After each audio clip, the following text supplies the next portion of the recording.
Elections దగ్గరికి వస్తున్నాయి, ఎలాగైతే భారతదేశాన్ని పరువు తీయాలని ఈ వెస్ట్రన్ కంట్రీస్ అన్నీ కూడా వాళ్ళు ఏం చేశారంటే, భారతదేశంలో ఉన్న చిన్నపాటి వీక్నెస్ ఎప్పుడో మన అభివృద్ధి చెందనప్పుడు మేబీ 2000 లోపల ఉన్న కొన్ని వీడియోస్ అన్నీ తీసి, భారతదేశం అట్లాగా మీరు ఎవరు వెళ్ళకండి, తెల్లవాడు వెళ్తే వాళ్ళు ఇలాగుంటారు అలా చేస్తారని చెప్పి భయభ్రాంతులు చేస్తున్నారు. ఎందుకంటే మోడీ ప్రభుత్వానికి వ్యతిరేకంగా ప్రజలు ఓటు వేయాలని.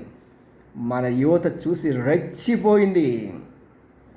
వాళ్ళకి ఎలా బుద్ధి చెప్పాలో అనేది అన్ని దేశాలు ఏ దేశం అయితే పోస్టింగ్ పెట్టిందో ఆ దేశంలో ఉన్న ఆ చెడు సంఘటనలన్నీ తీసుకుని చెడుగుడు ఆడేసింది. గొక్క తిప్పుకోలేకపోతున్నారు. వాళ్ళ ప్రెసిడెంట్, ప్రైమ్ మినిస్టర్, ఎంబసీస్ అమ్మో మన దేశంలో ఇలాగ ఘోరంగా జరుగుతున్నదా అన్న సంగతి వాళ్ళకి తెలియని విషయాలుగా తెలియజెప్తారు మన యూత్. ఇది భారతదేశం సత్తా. వాట్ హ్యాపెన్ టు ఇండియా అన్నారు కదా, వాట్ హ్యాపెన్ టు యూ అంటున్నాం మేము. రైట్.